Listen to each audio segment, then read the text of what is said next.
Josh Hasten here, Israel Uncensored on the Land of Israel Network at thelandofisrael.com. It is Monday, the 25th of February, 2019, the 20th of Adar Aleph 5779, coming to you this morning from a beautiful Jerusalem, Israel, our eternal capital. Hope you're doing well in your part of the world.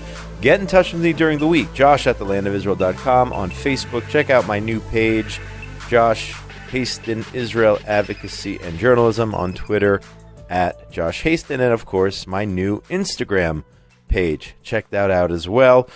Coming up after the break, Ruthie Blum, renowned columnist for the Jerusalem Post and JNS News.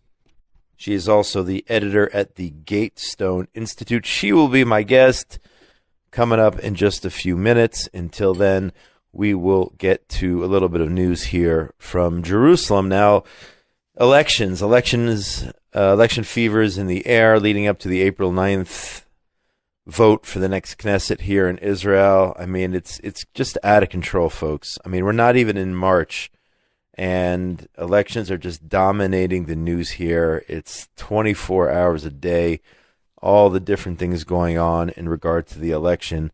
The latest, perhaps, news, or the most significant in recent days, is the fact that AIPAC decided that it was going to get involved in Israel's internal elections, and also the AJC there in the United States getting involved, making statements against the Otzma Party.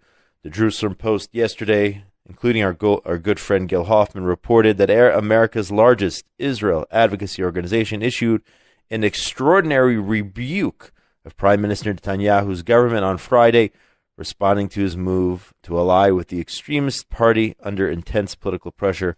That's Otzma ahead of the April 9th election.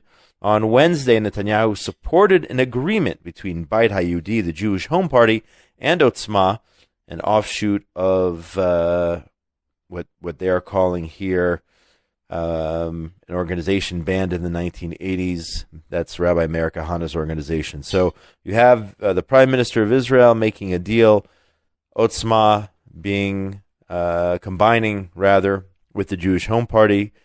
This is all, by the way, technical, okay, and it's complicated how it works. But Otzma is part of the Jewish Home Party, at least during the elections, and the plan most likely is they will separate after the elections. The goal is Netanyahu for him to form a large right bloc in order to block the left. But people are up in arms about Otzma Yehudit.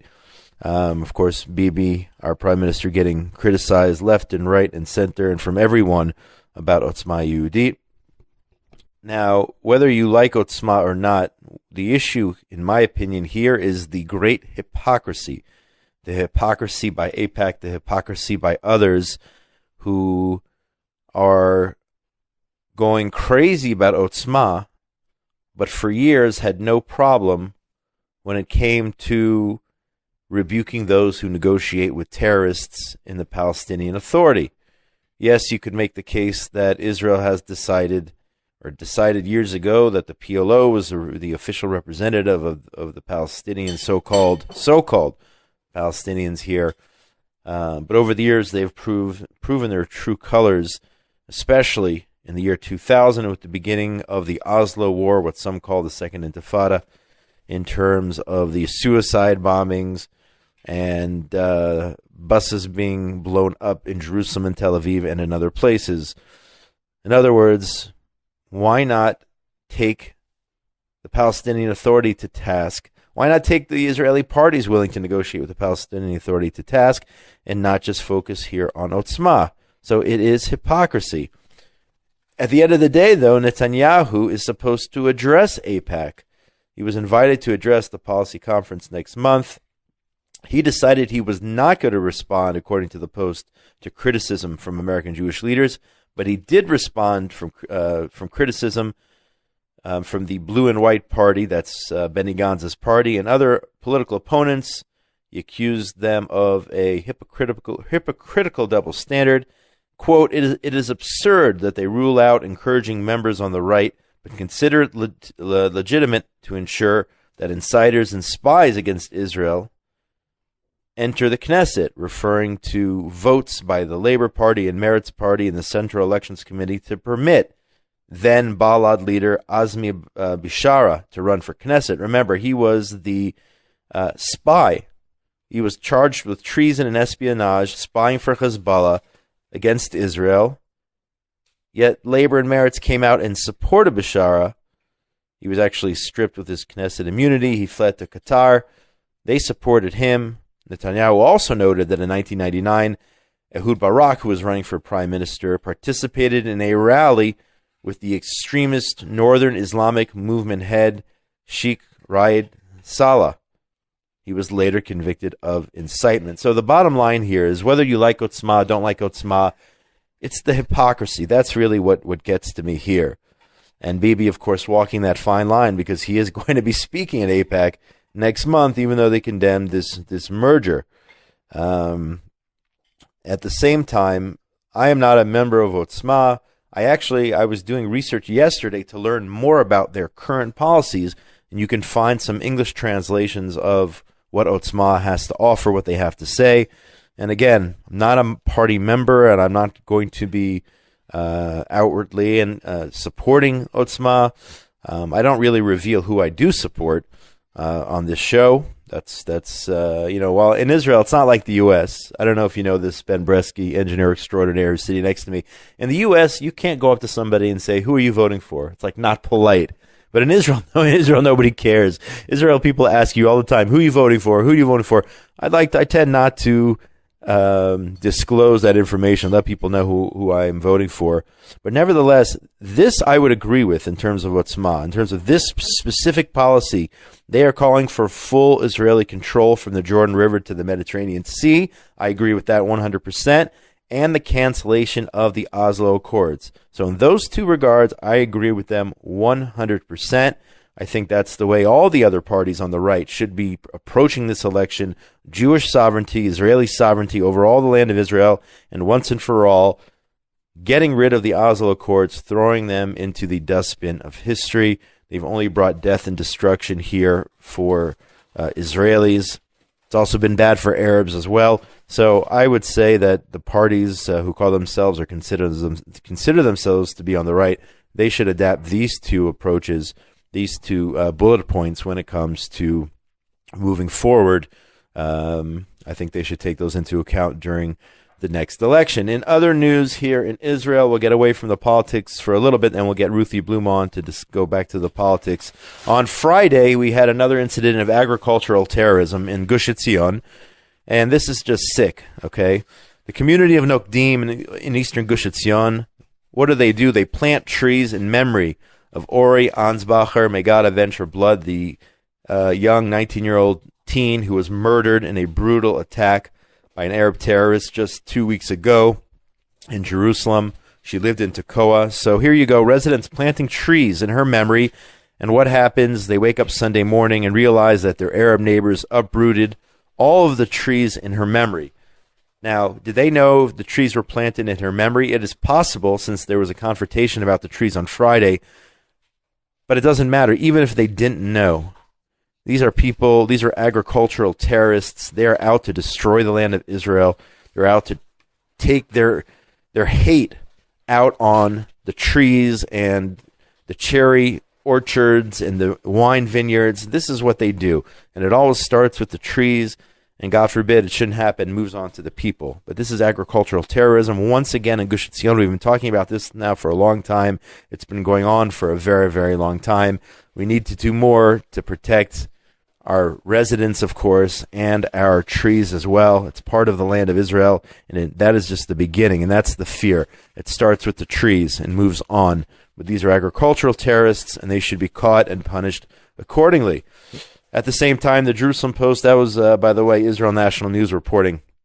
To be clear, the J-Post talks about the president of Germany the other day, Frank-Walter Steinmeier, sends a note of congratulations, a telegram to Iran's Mullah regime in honor of their 40th anniversary, the 40th anniversary of the Islamic Revolution, in the name of the Federal Republic citizens. So here you have Germany lauding Iran, sending them a congratulations on their 40th anniversary, that 1979 revolution in which Iran was turned on its head, taken over by the extremists, by the mullahs, and somehow Germany is congratulating them. I'm not understanding that in this day and age.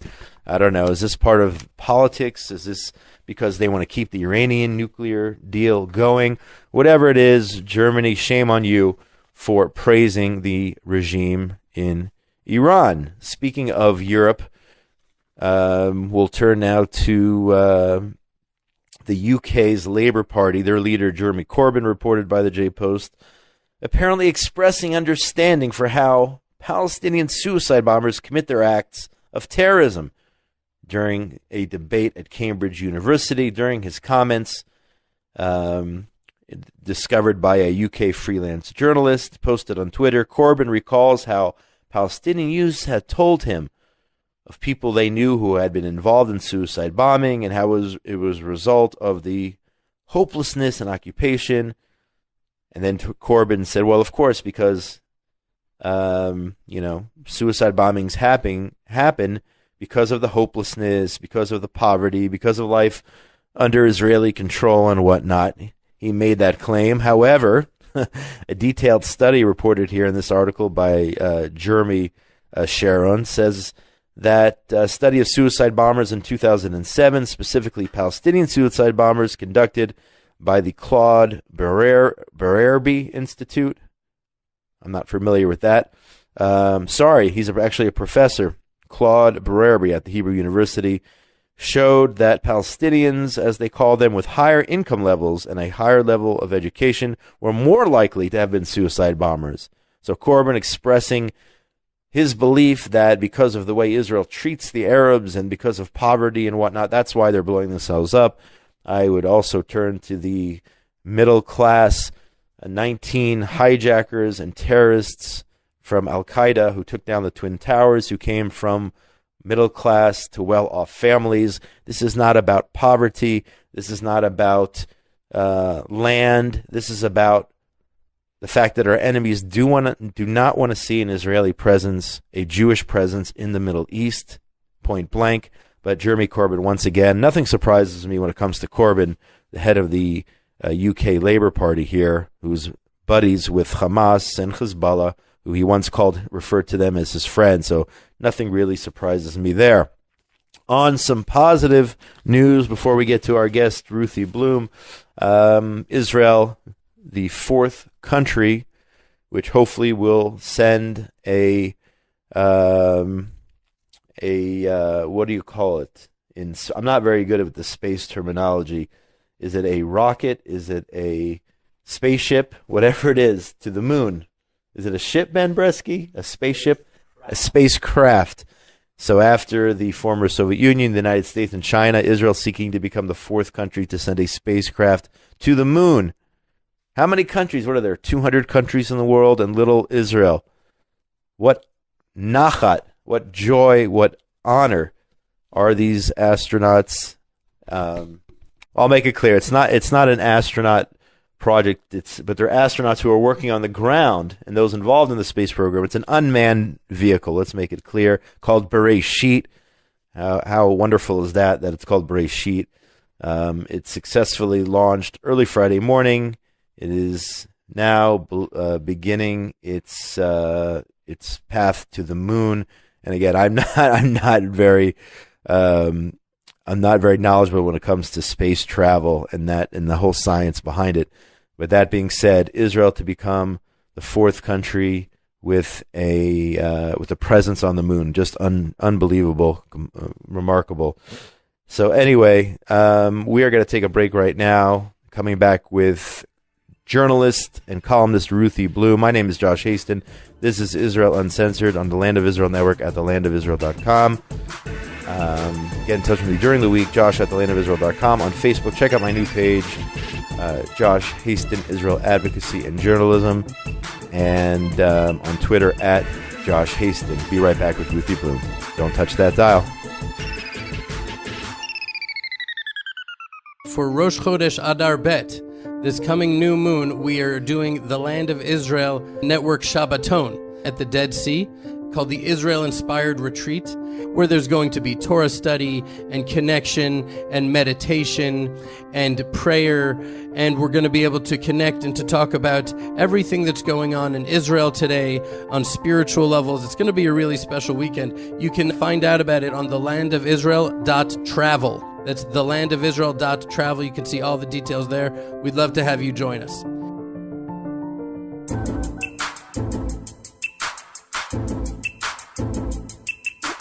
And we are back. Josh Hasten here, Israel Uncensored on the Land of Israel Network at thelandofisrael.com. It is Monday, the 25th of February, 2019, the 20th of Adar Aleph 5779. Hope you're doing well in your part of the world. We're going to go to the phone right now. A good friend is on the line, Ruthie Blum. She is the editor at the Gatestone Institute, also a renowned columnist for JNS News and the Jerusalem Post. Ruthie, it's been a long time. Welcome back to the show. Yes, it has, Josh. How are you? I'm doing great. Hope all is well with you. It is.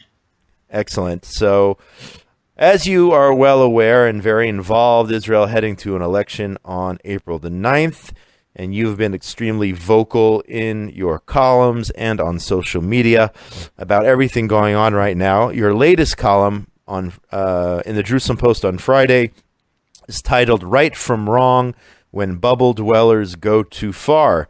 And when you talk about bubble dwellers, you talk about those who are, I guess, enclosed in their own bubble, not aware of the reality. And specifically, you were talking about Israeli Resilience Party leader Benny Gantz. And you also mentioned a journalist here, Oshrat Cutler, who went on a rant on her program, I think it was last Saturday night, against IDF soldiers here in Israel. So let's start with Benny Gantz, if you can.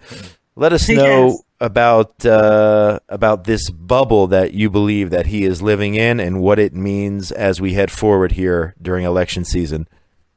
Well, I think I was referring in particular to a speech he made when he was announcing his platform and showing all well, not exactly his platform. He doesn't have a platform. He was announcing the candidates on his Knesset list for the election. And in his speech, he proceeded to attack Netanyahu for a host of things that were just mind-boggling. Two of them, he made Netanyahu sound like some kind of draft dodger who absconded from Israel to live in the high life in America. He made fun of Netanyahu's perfect English and basically said that while he himself, Gantz, was in the trenches with his soldiers, Netanyahu was sipping on, wine and staying in fancy hotels and living in television studios with heavy makeup on. So I blasted him for that, because if he thinks that that's the way to attack Netanyahu, the entire country knows that Netanyahu he's been heroic as a soldier and an officer in one of the most elite units in the IDF, and that his English is not a source of shame, but a source of national pride. So I said that he's living in a bubble if he thinks that this is something Israelis are going to identify with. If he wanted to attack Netanyahu for policies that Netanyahu espouses, he should do that. That's what a contender does. But instead, in his other speeches, he basically emulated Netanyahu. He said, "I'll be tough on Iran," for example. I mean, he essentially attacked Netanyahu's strengths instead of going after his weaknesses. So I don't know who's running the show over there in terms of campaign strategy, whether you like the prime minister or not, but he attacked his successes as opposed to focusing on his failures or weaknesses. That's what he did. That's what he did. And he has a collection of people of very, very different political ideologies in his party. But what they seem to have in common is just that they all agree that they want Netanyahu out. And that's not a policy. Right. And it's, what's also very interesting, I think that you're going to see in that party that it leans heavily socialist. aside from the fact that it includes head of the Histadrut labor union, aside from that, I thought it was very telling responses I received on social media to praising Israel for going to the moon. We just had a moon launch of a space robot that is going to land on the moon in April, and you have no idea how many Gantz supporters commented by saying, "Well, it was funded by philanthropists," as though that's a dirty word. So, oh, you mean if you don't fund it from the government from our tax shekels, it doesn't count, you know? Right. I think it's worrisome. Those responses were very worrisome. That's another example of picking on something that's good, that's positive. Right. But philanthropy is a great Jewish tradition. Yeah, I would say so.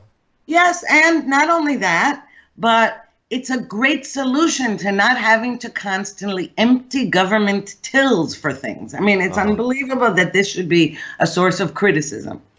Now, at the same time, I brought it up earlier on the show, the biggest story since the weekend is the fact that you have the Otzma Party merging with the Jewish Home Party, I guess under the direction of Prime Minister Netanyahu, in order to try to form the largest right-wing coalition possible. However, you are getting many people criticizing the Prime Minister, both left, right, and center.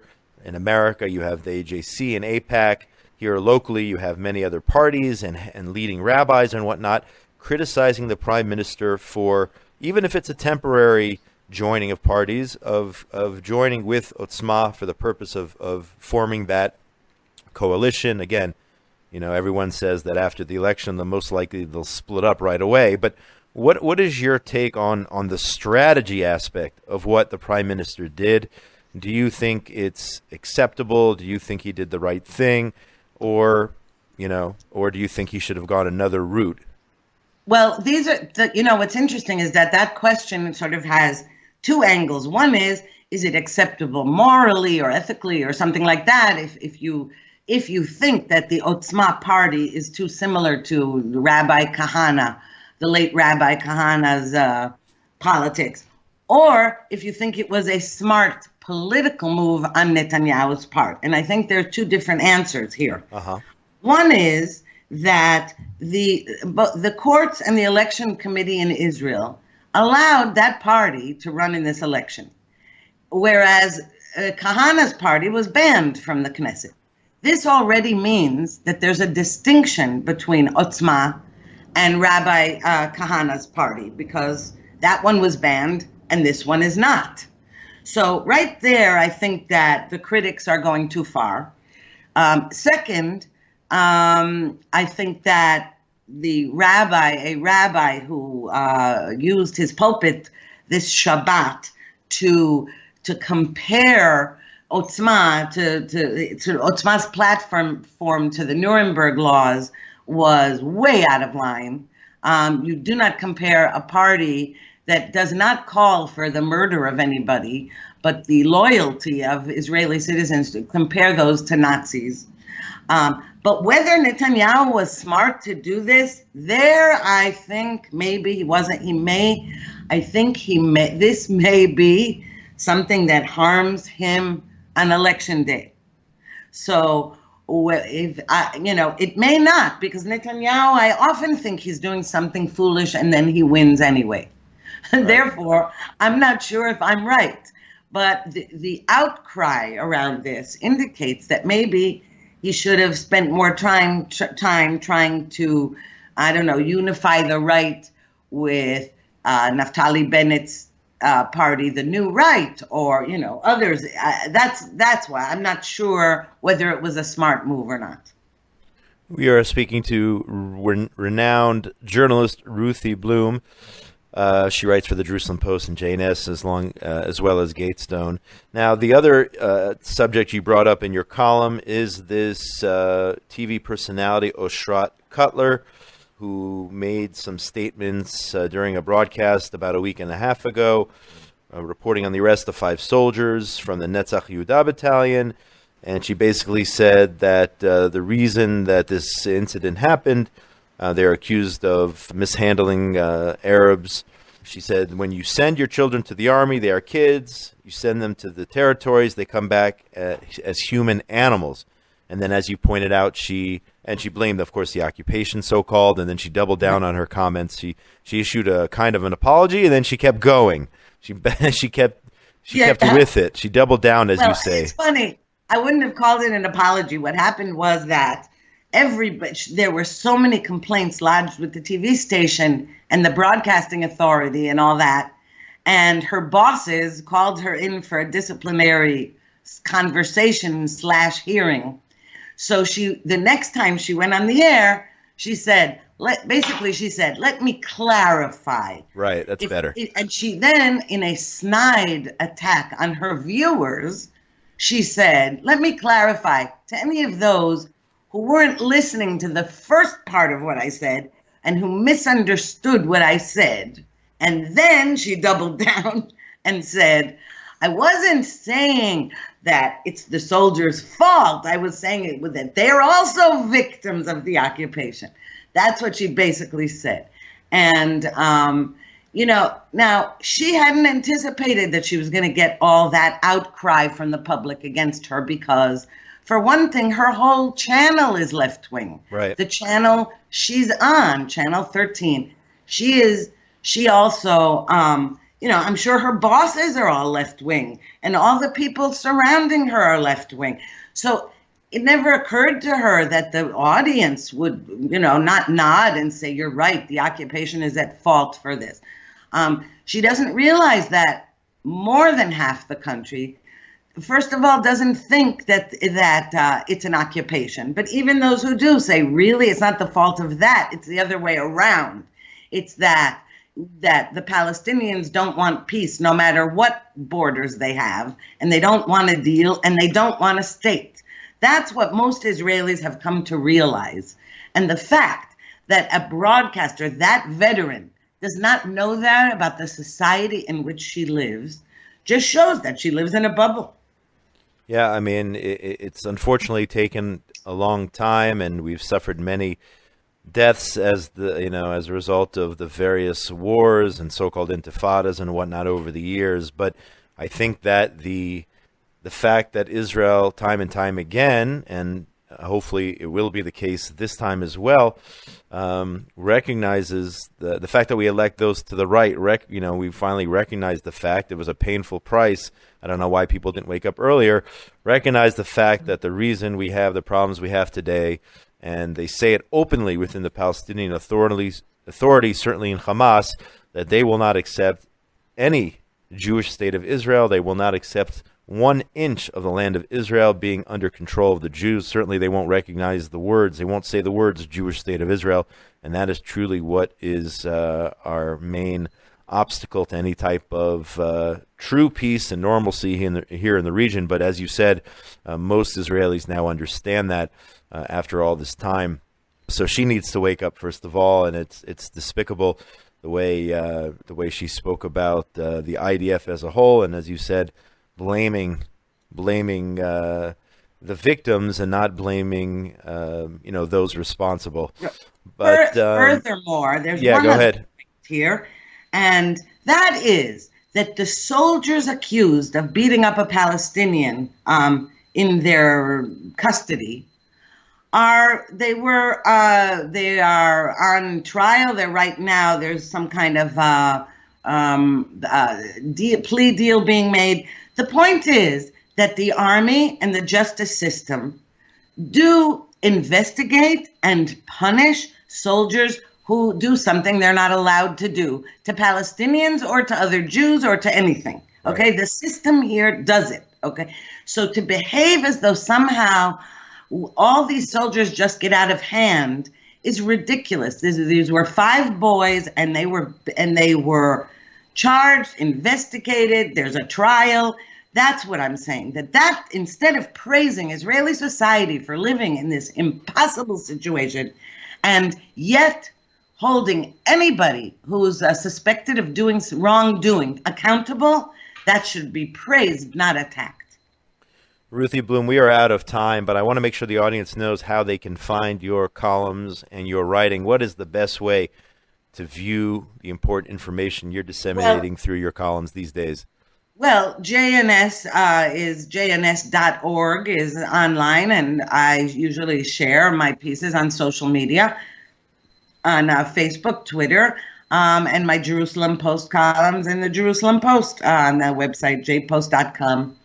And oftentimes on the back page on Friday, or the key That's page. right. It's the every important other page. week.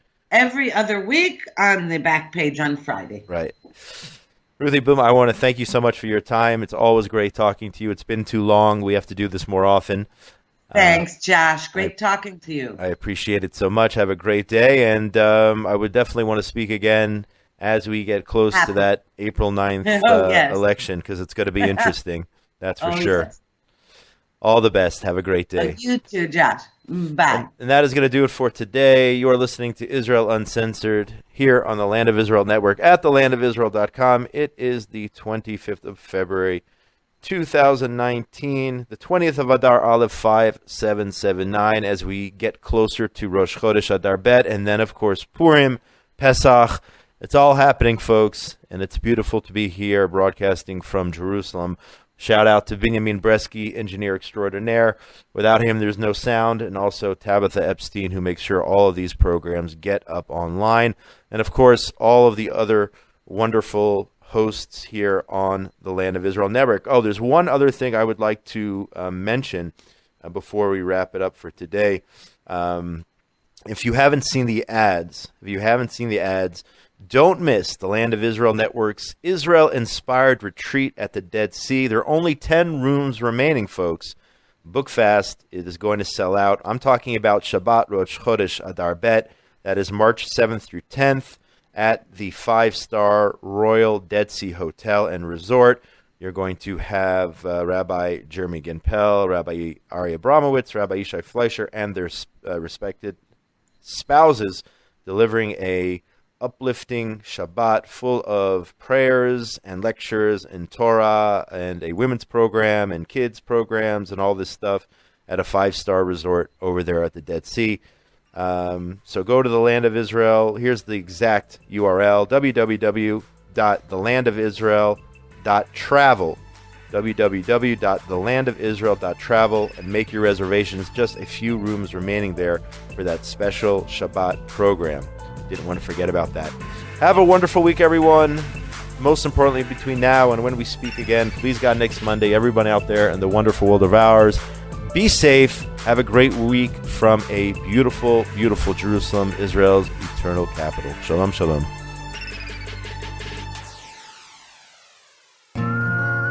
Torah thoughts and inspiration from the heartland of Israel. Tune in every week to The Soul of Israel with Rabbi Shlomo Katz on the Land of Israel Network at thelandofisrael.com.